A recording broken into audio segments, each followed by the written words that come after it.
자, 오늘 이야기는 여호수아서 5장 10절에서 15절까지 이야기를 오늘 가지고 나누려고 합니다. 여호와의 군대 장관이라는 제목을 가지고 은혜를 나누려고 합니다.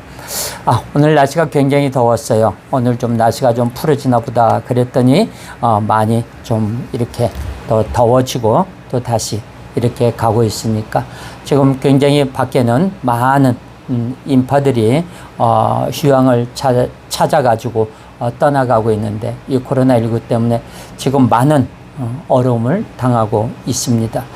지금 놀라운 은혜 가운데서 하나씩 우리나라의 역사와 교회가 하나가 되어가고 하나님의 은혜 가운데 빨리 이 팬데믹이 빨리 끝나기를 예수님의 이름으로 축원합니다.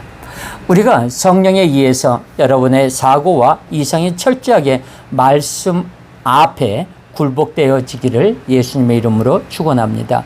우리 인간들의 사고로서는 단념할 수 없는 것을 단념하게 되고 선택할 수 없는 것을 선택하게 되어지기를 바라는 거예요. 그래서 우리가 지난 시간에 말씀드린 할례가 바로 그런 의미입니다. 인간의 사고와 이성이 하나님 앞에 철저히 굴복당하는 것이 바로 할례예요. 할례란 육신을 의지하지 않고 약속을 따라 놨다는 표시라고 분명히 이야기를 했습니다. 육신이 아닌 약속을 따라 놨다는 것은 인간의 사고와 이성이 부정되어진 자라는 뜻이에요. 그래서 이것이 바로 이스라엘입니다. 이스라엘이 광야에서 물이 없고 양식이 없어서 원망하게 되고 근심한 것은 하나님의 약속에 대한 믿음이 아니라 인간이 사고와 이성에 의해서 살았기 때문이에요. 인간의 사고와 이성은 마실 물이 없고 먹을 양식이 없으면 죽는다는 것을 생각하게 됩니다. 그러나 신앙은 인간은 떡으로 사는 것이 아니라 말씀으로 산다는 것을 요구하고 있습니다. 분명히 말씀은 우리의 배를 부르게 하는 것도 아니고 마른 목을 시원하게 해주는 것도 사실 아니에요. 아무리 말씀이 있다고 할지라도 배고픔과 목마름을 해결할 수는 없어요. 그렇기 때문에 인간의 사고와 이성으로서는 말씀보다는 물과 떡이 먼저 앞설 수밖에 없는 거예요. 여러분의 자녀들이 공부를 하는데 공부할 때 우리가 공부를 제일 먼저 하기를 원하십니까? 아니면은 우리가 공부하는 그 마음에서 먹는 것을 또 원하는 아이들이 있을까요? 우리가 보면은 우리는 지식적인 것보다는 때로는 먹는 것에 갈급할 때가 또 많아요. 그러나 내가 앞길을 향하고 내가 출세길을 향하고 내가 또 시험을 보고 내가 거기에 테스트를 당할 때는 또 내가 지식이 갈급할 때가 있습니다. 어떤 학생이 밤새워 공부를 합니다. 그리고 시험을 잘 봅니다. 또 어떤 학생은 시험 날에 전혀 공부는 하지 아니하고 기도만 합니다. 주여, 주여, 내일 시험 잘 보게 해주세요. 내일 시험 잘 보게 해주세요 합니다. 그런데 공부를 하는 자와 하지 않고 기도만 하고 잘 보게 해달라고 하는데 누가 잘 봤을까요? 저는 이렇게 생각해요. 저는 시험 공부를 열심히 하고 하나님 앞에 기도하며 했던 자가 더 잘 봤을 거라고 생각해요. 근데 공부는 하지 않냐고 기도만 열심히 했다고 해서 저는 시험을 잘 봤으리라고 생각하지는 않아요. 공부는 전혀 하지 않냐고 자기가 서울대학교에 들어가기를 바라는 것이고 공부는 전혀 하지 않냐고 장학생이 되기를 원하는 거하고 똑같아요. 그래서 인간의 사고와 이성으로서는 말씀보다는 물과 떡이 앞설 수밖에 없어요. 그래서 이것이 광야에서의 이스라엘이었어요. 여러분은 어떻습니까? 사람이 떡으로 사는 것이 아니라 말씀으로 산다는 말씀이 이해되어집니까? 이해되어진다면 그것은 하나의 기적이에요. 여러분 자신이 이성과 사고가 말씀 앞에 굴복되어진 하나의 기적입니다. 인간의 이성과 사고는 거대한 철벽과도 같아요. 그러면 우리가 겉으로는 무너지진 않습니다. 그런데 그것이 무너졌다는 것은 하나님이 개입하셨다는 증거이고 그것으로 이미 저와 여러분은 하나님의 능력을 입은 자예요. 그래서 사람은 분명 떡으로 삽니다. 이것이 바로 자기의 육신으로 포기하지 않은 사고의 이성이에요. 그래서 육신이 포기되면 더 이상 떡은 의미가 없어요. 대신 자신을 영원히 살리는 말씀이 가장 귀한 떡으로 존재하게 되는 거예요. 여기에는 무엇이 들어가야 되느냐? 성령이 충만해져야 돼요.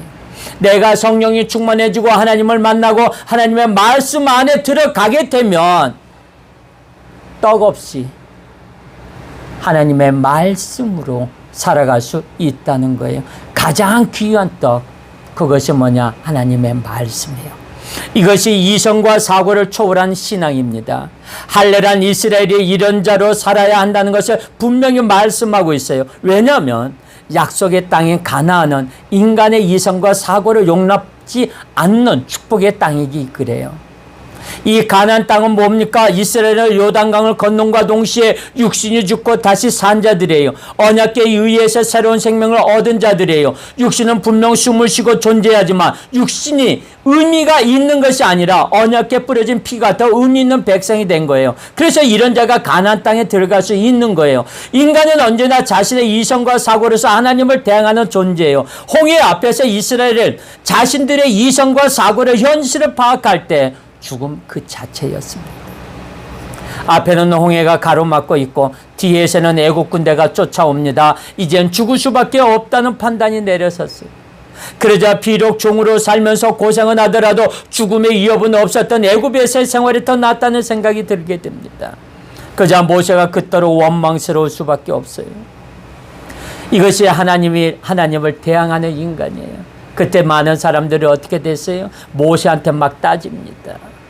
우리가 죽을 데가 없어서 장사 지낼 데가 없어서 수장을 시키려고 여기까지 우리를 끌고 나왔는데, 우리를 그렇게 먹이고 우리가 거기서 굉장히 부유하게 먹고 담았자 조금 우리가 종살이만 우리 몸이 조금 괴로웠을 뿐이지 거기서는 행복하고 즐겁고 우리는 잘 놀았다.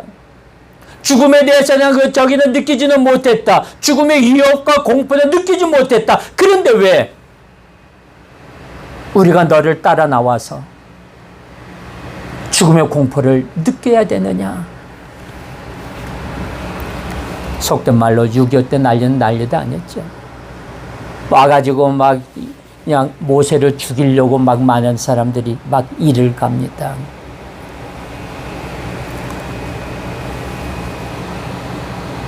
하나님은 홍해를 열어서 인간의 이성과 사고를 초월해서 임하시는 하나님을 보여줍니다.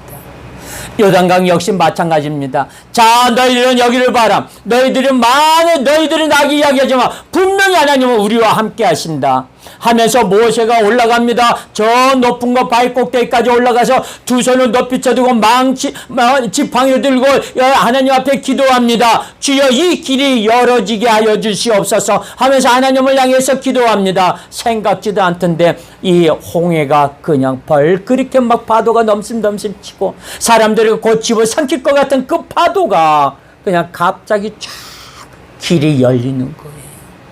홍해의 기적이 일어나는 거예요. 모세의 기적이라고 하지. 쫙 열어지는 거예요. 그러면서 왜 이야기를 합니다. 보라, 이게 너희들이 본 마지막 애굽의 군대들이다. 저들이 어떻게 됐는지, 저 마지막에 어떻게 됐는지, 최후가 어떻게 됐는지 봐라. 그렇게 이야기를 하고 많은 사람들이 건너갑니다. 이스라엘 백성들이 건너갑니다. 마지막 어린아이 하나이까지 여호수아가 걸쳐있고 막 옵니다. 애굽의 군대가 막 바닷길 그 가운데로 막 들어옵니다. 말 타고 병거를 타고 떠그덕 하면서 곧 그 사람들 죽이려고 막 여러 그냥 지금으로 말하자면 기갑 부대예요. 탱크 부대들이 막 들어오는 거 사람들이 죽이려고. 그러니까 이제 막 거기서 겁이 나가지고 많은 사람들 홍해를 다 건넜습니다. 마지막 어린아이가 건너다가 막 애국 군대가 쫓아오니까 넘어졌어요. 그것을 여호수아가 쫓아가지고 그것을 보고 안고 막 뛰어가지고 딱 건너자마자 그냥 여호수아가 마지막으로 건너자마자 어떻게 됐어요? 홍해가 다시 덮어버렸어요. 쫓아오던 애국 군대들은 어떻게 됐어요? 거진 코앞에 와가지고 다 놓쳐버렸어요. 야, 저 마지막이다. 저자들만 거진 다 왔다. 이제 저자들은 이제 칠 차례다. 그러면서 전원 겁주 준비! 그러고 있는데 갑자기 그냥 물이 그냥 그들을 수장을 시켜버린 거예요. 로보암은 우리가 거기에 대해서 얼마나 춤을 추고 하나님 앞에 기뻐하고 그러던 사람들이 이스라엘 사람들이에요. 요단강 역시 마찬가지입니다. 요단강 물을 그치기 위해서 이스라엘을 건너게 했다는 것 역시 인간의 이성과 사고를 초월해서 일하시는 하나님을 보여주고 있어요. 그런데 인간은 언제나 자신의 이성과 사고라는 한계 안에서 하나님을 인식하고 이해하려고만 합니다. 하나님의 능력과 은혜와 자비하심을 모두 자신의 이성으로 해석하고 이해하려고 하다 보니 하나님의 계획과 뜻이 묵살되어 버리는 거예요. 10절에 보면 이스라엘은 할례 후에 유월절을 지킵니다. 이스라엘은 애굽에서 나올 때 유월절을 지켰고 시내산에서도 유월절을 한번 지킨 적이 있어요. 그리고 그 후로는 유월절을 지키지 못했어요. 그러나 그것은 하나님의 명령이었습니다. 이유는 할례를 하지 않는 자는 유월절을 지킬 수가 없었기 때문에 할례란 육신이 아닌 약속을 따라난 자라는 표시라고 분명히 말씀드렸어요. 그리고 유월절은 어린 양의 피로 살아났다는 것을 기념하는 거예요. 그래서 결국 할례와 유월절은 이스라엘은 육신으로 살아가는 인간이 아니라 하나님의 약속으로 사는 존재인데 그 약속은 곧 어린 양의 피라는 것을 의미하고 있는 거예요. 때문에 할례 받지 아니한 자, 즉 육신이 단절되지 않는 자는 아무리 유월절을 지킨다고 해도 의미가 없었던 거예요. 그래서 유월절 역시 육신을 부인하고 오직 어린 양의 피만 높이는 것이라는 것이기 때문입니다. 그렇다면 오늘 예배는 어떻게 생각해야 할까요? 지금 이 시간 우리가 드리는 이 예배가 과연 무엇입니까? 신자의 의미이기 때문에 드리는 예배입니까? 하나님은 그 예배를 받지 않으실 것입니다. 복을 위한 통로로서 예배를 드립니까? 아니면 하나님은 오히려 그 예배를 진노의 통로로 삼으실 거예요. 이유는 그러한 예배는 할례 정신이 없기 때문이에요. 즉 육신이 부인되지 않는 예배는 예배가 아니기 때문입니다. 로마서 12장 1절에 보면 그러므로 형제들아 내가 하나님의 모든 자비하심으로 너희를 구원하노니 너희의 몸을 하나님이 기뻐하시는 거룩한 산제사로 드리라. 이는 너희의 드릴 영적 예배니라는 말씀은 하나님의 기뻐하시는 예배가 어떤 것인가를 가르치고 있습니다. 그것은 영적 예배인데 영적 예배는 우리 몸이 산제사로 드려지는 것을 말하는 거예요. 내 몸이 산제사로 드려진다는 것은 결국 내 몸이 제물이 된다는 것을 의미하는 것이고 내 몸이 제물이 된다는 것은 육신의 죽음을 의미하는 것인데 육신의 죽음이란 육신이 부인되는 것을 의미하는 거예요. 그리고 육신의 부인은 자기의 이성과 사고로 판단하고 생각하며 살아가는 것이 아니라 오직 하나님의 생각과 그 판단에 자기를 본인을 맡기고 살아가는 것을 이야기하는 거예요. 이러한 모든 것이 우리의 힘에 의해서 되어지는 것이 아니라 성령에 의해서 되어지는 거예요. 그래서 이것을 우리는 영적 예배라고 합니다. 하나님 앞에 신뢰와 진정으로 우리는 예배를 드려야 돼요. 신령과 진정으로 드리는 예배. 이것이 바로 영적 예배입니다. 따라서 예배란 내 육신이 부인되는 삶 자체를 의미하는 거예요. 이것을 말해주는 것이 바로 할례를 해야 할 유월절을 지킬 수 있다는 하나님의 규례입니다. 신자가 영적 예배를 드릴 수 있다는 것은 성령 안에 산다는 것을 의미합니다. 성령 안에서 가능한 것이 영적 예배이기 때문이에요. 예배를 드린 자들은 할례를 받은 자요. 할례를 받지 아니한 자들은 예배를 드릴 수가 없습니다. 그렇기 때문에 예배를 드린 자는 영적 예배를 드리는 거예요. 영적 예배를 드린다는 것은 뭐냐? 하나님은 나와 함께 동행한다는 거예요. 하나님이 오늘 이 예배 이 처소에 찾아오신다는 거예요. 하나님께서 오늘 우리 동방교회에 찾아와서 여러분과 같이 예배를 드린 것이 바로 이 영적 예배예요. 영적 예배는 나를 내려놓는 것입니다. 내가 주님 앞에 하나가 되는 거예요. 내가 모든 것을 할례로 받고 하나님 앞에 표시된 자로서 하나님과 하나가 되는 예배. 하나님 앞에 영광 돌리는 예배. 하나님의 받으시는 예배가 바로 이 영적 예배예요. 형식적으로 드리는 예배. 내가 하나님 앞에 오늘도 내가 오늘 수요일인데도 내가 오늘 회사 마치고 직장 마치고 너무나도 힘들고 오늘도 더워가지고 땀 삐질삐질 흘리고 냄새도 나고 하는데 오늘 나와서 무슨 예배를 드리냐. 우리 목사님 해도 너무한다. 오늘 같은 날은 그냥 비대면 예배로 해서 그냥 영상으로 찍고 그냥 목사님 혼자 예배 드리고 그냥 조금만 보내주면 되지 하는 생각도 가질 거예요. 그러나 그것은 만만의 말씀, 만만의 콩떡이에요. 우리는 그래요. 하나님 앞에 진정으로 드리는 예배, 내가 힘들고 어려울 때 드리는 예배가 진정으로 드리는 예배예요. 오늘 하루 굉장히 더웠어요.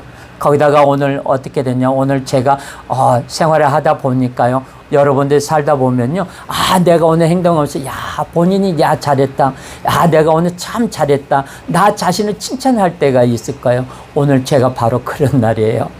어떤 거냐면 우리 민혁이가 백신 예방접종을 해야 되는데 그 예방접종을 이게 지난번에 연락이 왔는데 예방접종 한다고 그랬어요. 그래서 한 주도 마찬가지였고 그래서 왔어요. 그런데 오늘 어머니한테 들리니까 이 예방접종 해야 된다고 문자가 사전 예약해야 된다고 문자가 왔대요.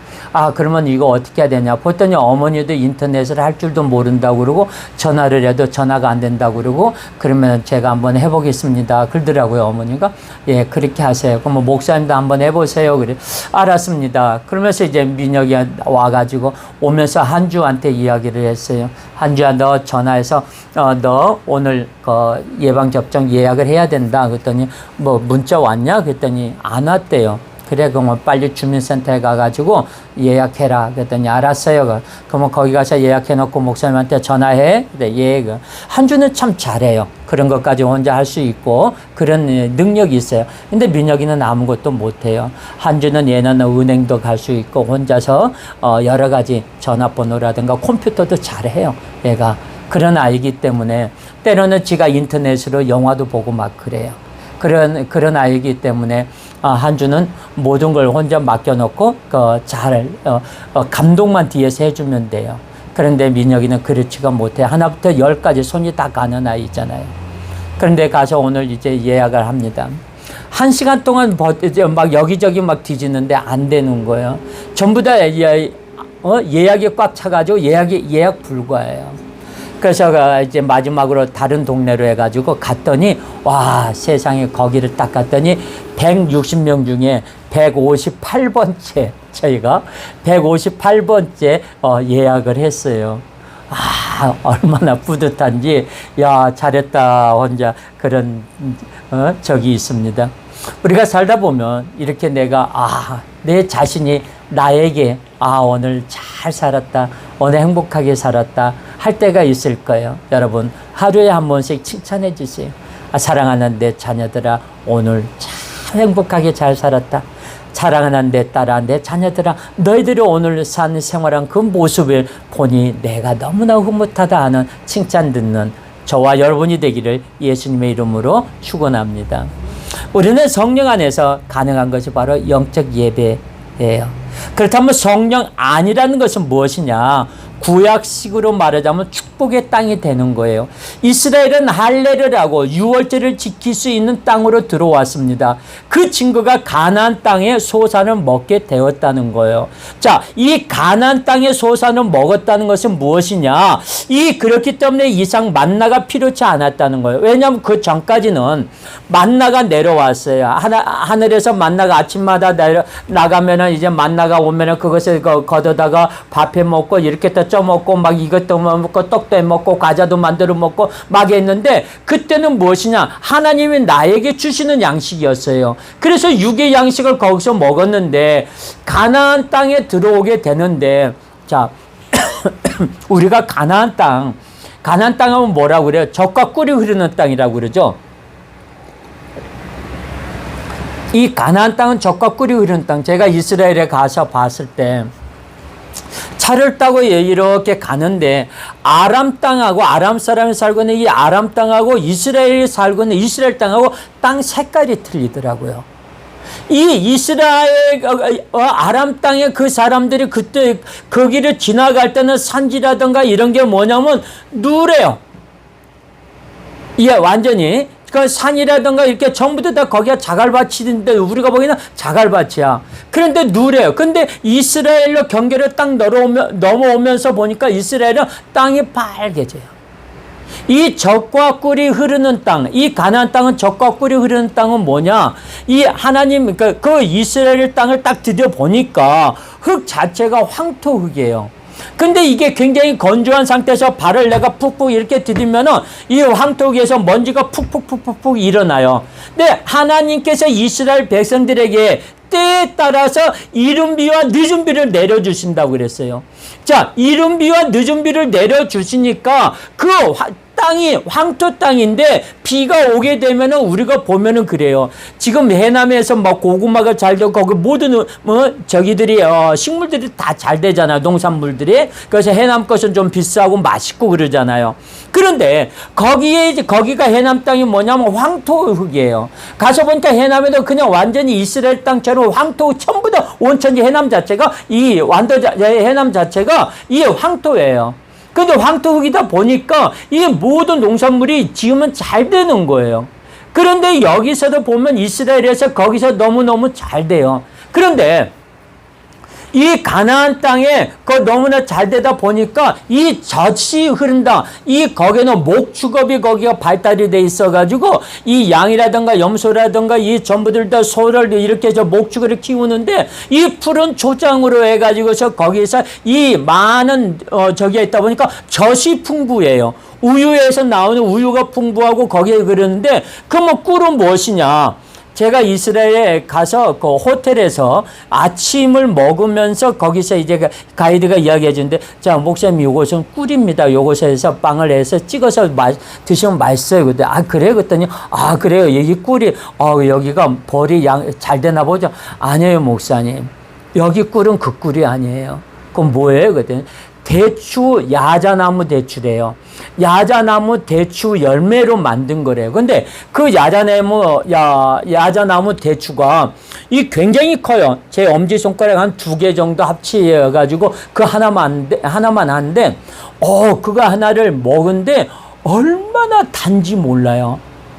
그러니까 옛날에 시골에서 할아버지가 이제 토종꿀을 내실 때 몰래 숟가락 하나 파먹었을 때, 떠먹었을 때 그 토종꿀 하나, 그거 굉장히 달콤하면서 먹으면 속이 쓰렸거든요. 근데 여기서 속이 아렸는데, 여기서도 마찬가지예요. 근데 그 야자나무 대추를, 5개 이상 못 먹겠더라고요. 한 3개 정도, 많이 먹은 사람은 한 5개까지 먹는데 더 이상 못 먹겠다. 왜? 너무 달아서. 근데 그것을 제조해가지고 그 꿀로 만드는 거예요. 그것을 바게트 빵을 같은 거 찍어 먹고 식빵을 찍어 먹는데 너무너무 달고 맛있는 거. 천연적인 하나의 꿀이에요, 그게. 그래서 그런지 이스라엘 사람들은 뚱뚱한 사람들이 많이 없더라고요. 날씬한 사람들이 상당히 많아요. 그런데 거기서 이 사람들이 젖과 꿀이 흐르는 땅이 뭐냐? 이 꿀이 왜 흐르냐면 야자나무 대추에서 비가 옵니다. 비가 오다 보니까 이 야자나무 대추가 이 비에 맞아서 떨어져요. 떨어지다 보니까 이 대추나무에서 거기서 나왔던 이 대추나무에 그 꿀이 흘러 넘치는 거예요. 그래서 이 가나안 땅은 젖과 꿀이 흐르는 땅이에요. 나는 굉장히 젖과 꿀이 흐르는 땅이라고 그래가지고 굉장히 농토가 굉장히 기름지고 저기하고 한 줄 알았더니 그게 아니에요. 거기는 뭐냐면 농수로 공사가 너무나도 잘 돼 있어가지고 갈릴리 호수에서부터 물을 퍼가지고 와가지고 이 중간중간에 굉장히 푸른 초장들이 많은데 잔디가 많고 무슨 나무들이 많은데 찾아가서 거기 가서 보면은 아니야달라 호수로 연결이 돼가지고 그 잔디밭에 그 꽃도 전부 다 물로 해가지고 주는 거예요. 그래서 거기에는 굉장히 시설이 잘 돼 있어요. 세계에서 제일 1위라고 그래요. 우리가 보면 이스라엘이 우리가 너무나도 잘 먹고 있는 우리가 방울토마토 있죠? 그게 원산지가 어딘 줄 아세요? 그러니까 이스라엘이래요. 이스라엘에서 방울토마토가 나왔어요. 그리고 이스라엘은 뭐냐면 농업국가예요. 우리가 보면 농업국가면 뉴질랜드나 덴마크라든가 네덜란드 이렇게 같은 우리가 볼 수가 있는데 이 원래 농업국가로 성장을 했던 나라가 이스라엘이에요. 우리 파프리카 있죠. 그것도 이스라엘에서 만들어냈어요. 근데 지금은 이스라엘에서는 농업국가로도 만들면서 지금은 이스라엘에서 제일 뭐냐는 게 전자제품. 지금 무기가 이스라엘에서 나오는 그 무기가 굉장합니다. 자, 이렇게만큼 이스라엘 사람들은 굉장히 잘 살게 되고 이 하나님 앞에 나와 있던 거. 그래서 이스라엘은 할례를 하고 유월절을 지킬 수 있는 땅으로 들어왔어요. 그 증거가 가나안 땅의 소식을 먹게 되었다는 거예요. 그래서 그렇기 때문에 더 이상 만나가 필요하지 않았어요. 왜? 농사를 지어서 이 사람들이 거기에 대해서 먹기 때문에 전에는 뭐냐? 하나님을 주시는 걸 냈는데 이제는 내가 씨를 뿌리고 나가서 땅을 베고 이것을 내가 직접 농산물을 내가 직접 농업을 하고 있다는 거예요. 내가 직접 내가 해서 그것을 내가 농사를 지어서 거기서 나오는 것을 내가 먹게 됐다는 거예요. 그래서 이 사람들이 그 소산을 먹게 되었기 때문에 그렇기 때문에 더 이상 만나가 필요하지 않았던 거예요. 그래서 이스라엘에게 있어서 만나는 뭐냐? 너희는 육신의 배부름을 위해서 사는 존재가 아니라 축복의 땅에 들어가기 위해서 사는 존재다라는 것을 가르치기 위해서 내려진 하늘의 음식이었기 때문에 축복의 땅에 들어온 이상 만나는 필요치 않았던 거예요. 그래서 이스라엘의 요단강을 건너서 할례를 하고 유월절을 지키는 행위는 이미 가나안 땅을 얻은 자로서의 행위입니다. 자, 우리는 무엇으로 사는 자인가를 새롭게 인식하는 것은 할례이고 유월절이었어요. 자, 이것을 말해주는 것이 무엇이냐? 여호수아서 5장 13절에 보면 여호수아가 여리고에 가까이 왔을 때 눈을 들어본 즉 한 사람의 칼을 빼어 손에 들고 마주 섰는지라 여호수아가 나아가서 그에게 묻되 너는 우리를 이해하느냐? 우리의 대적을 이해하느냐? 하고 합니다. 여호수아가 여리고에 가까이 왔다는 것은 뭐냐? 전투를 앞둔 긴장감을 가득 찬 순간을 의미하는 거예요. 그래서 그 순간 한 사람의 칼을 빼어 들고 여호수아의 가는 길을 막았습니다. 그럴 때 여호수아가 떠오른 생각 뭐냐? 이 사람이 누구 편이냐? 너는 누구냐? 너는 누구길래 이 칼을 들고 나를 막고 있느냐는 거. 왜? 여호수아는 누구야? 이스라엘의 장관이에요. 이스라엘을 인도하는 리더자예요. 이스라엘을 인도하는 지도자예요. 근데 여호수아의 앞길을 막는다는 것은 무엇이냐? 이스라엘의 앞길을 막는다는 거예요. 그렇기 때문에 여호수아가 당당, 너는 누구냐? 너는 누구를 위한 편이냐? 쉽게 말해서 너는 아군이냐 적군이냐 하는 거예요. 그래서 너는 우리 편이냐 저기 편이냐 하는 것은 여호수아의 물음이었어요. 근데 칼을 들고 서 있는 사람의 입장에서는 전혀 엉뚱한 생뚱망뚱한 대답이 나옵니다. 나는 누구 편이다.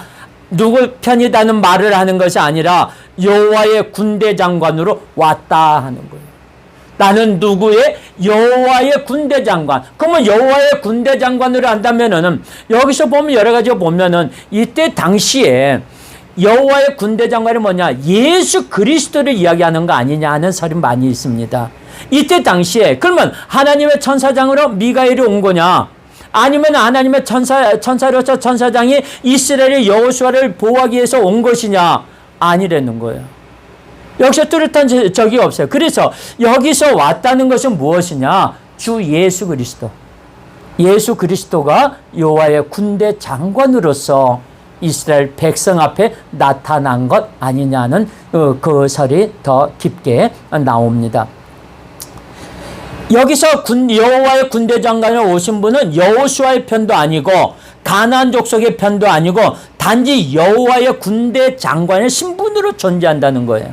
그래서 이것이 역시 인간의 이성과 사고를 초월해버린 답이었어요. 그래서 인간관계에서 적과 아군은 나를 중심으로 구분이 되잖아요. 나 중심으로 해서 너 적군이야? 아니면 넌 아군이야? 그러니까 쉽게 말해서 너 내 편이야? 내 편 아니야?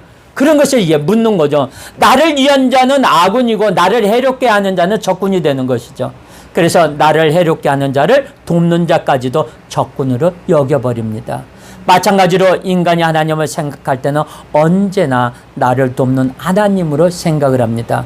내 일을 도와주는 하나님, 잘되게 해주신 하나님, 이것이 인간의 이성과 사고에서 만들어진 하나님이에요.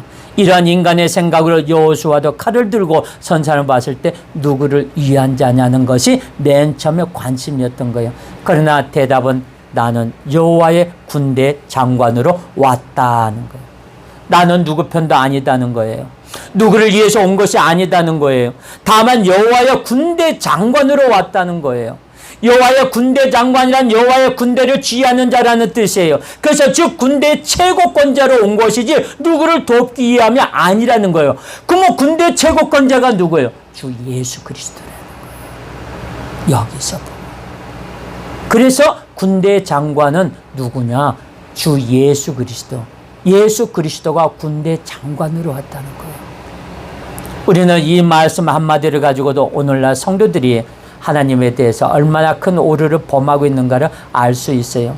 신을 찾는 대부분의 사람들은 자기를 위해서 신을 찾습니다. 자기를 돕는 역할자로서 신을 찾는 것입니다. 나를 위한 신을 찾는 것입니다. 이것이 모든 종교의 모습이며 인간의 이성과 사고에서 나온 신의 개념이에요. 우리가 하나님 앞에 나와서 나를 도와달라는 말을 얼마나 많이 합니까? 마치 하나님을 나를 도와주기 위해서 대기하고 있는 신으로 여기고 있지 않습니까? 같은 교회에서 같은 사업을 하는 교인이 있다고 할 때 우리는 그를 그리스도의 몸이라는 형제 관계로 인식하는 것이 아니라 경쟁 관계로 인식을 합니다. 우리가 보면은 참 그런 일들이 많아요. 어떤 사업을 하는데 똑같은 사업을 해요. 근데 그 사업을 하는 분은 교회 장로님이세요. 그런데 그 사업을 똑같이 하는 사람은 교회 하나 서리 집사예요. 그런데 교회 사람들이 서리 집사한테로 가는 것이 아니라 누구한테로 가느냐? 장로한테로 가요. 장로한테로 가죠. 그쪽에 가서 그 물건을 많이 팔아주고, 교회에서도 물건을 저기 있을 때 그 장로 편에 서서 그걸 물건을 팔아줘요. 참 그런 것을 볼 때 마음이 안타깝습니다.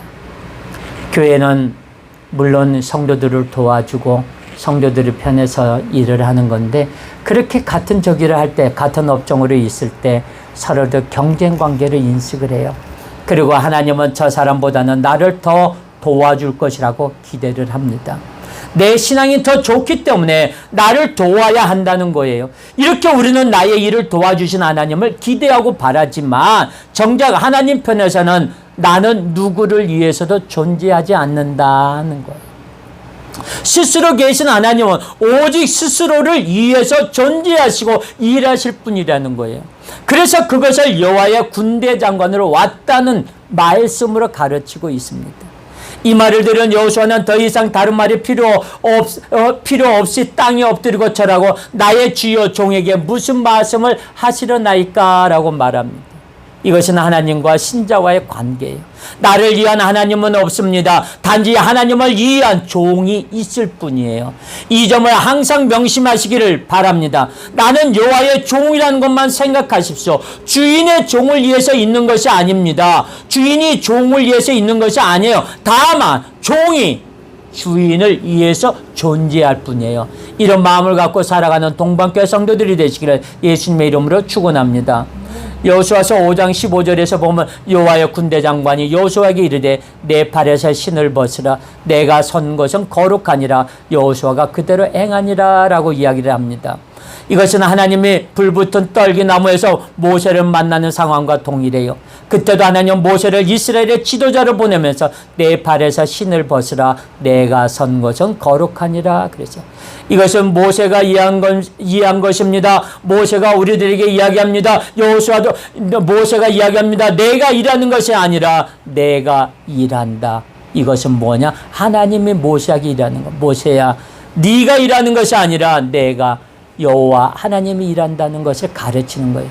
여호수아도 마찬가지입니다. 여호수아가 싸우는 것이 아니라 하나님이 싸우십니다. 여호수아는 단지 여호와의 종으로서 살아가면 되었던 거예요. 여호수아에게는 여리고성과의 전투에서 승리할 방법을 모색하고 전투를 걱정하는 권리가 없습니다. 싸우라고 할 때 나가서 싸우면 되는 것이 여호수아예요. 여호와의 군대는 오직 여호와의 싸움에 동원된 군사입니다.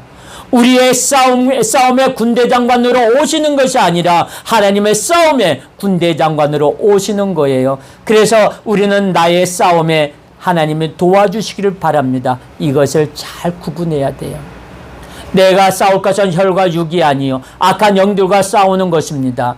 악한 영들과 싸워 승리하는 것입니다. 우리는 혈과 육을 가지고 싸우는 것이 아니라 주 예수 그리스도가 나와 함께 우리는 그 싸움에 동원된 군사예요. 그 군사라는 마음을 갖고 항상 잊지 않고 살아가는 동방교회 성도들이 되시기를 예수님의 이름으로 축원합니다. 기도하겠습니다. 사랑해 주님 감사합니다. 함께하신 하나님, 주님의 놀라운 은혜와 하나 되어 함께하여 주옵시고 저희들이 여호수아처럼 여호와의 군대 장관이 저희들에게 찾아와 주님을 위해 싸우는 자들이 되게 도와주시옵소서. 주님과 함께하는 싸움이 되게 하여 주시옵소서. 악한 영들과 싸워 승리하게 하여 주옵시고 저희들이 싸울 것은 혈과 육이 아니요 악한 영의 승리에서 악한 영과의 싸움에서 승리하는 우리들이 되게 하여 주시옵소서. 예수님의 이름으로 감사하며 기도드려 싸움나이다. 아멘.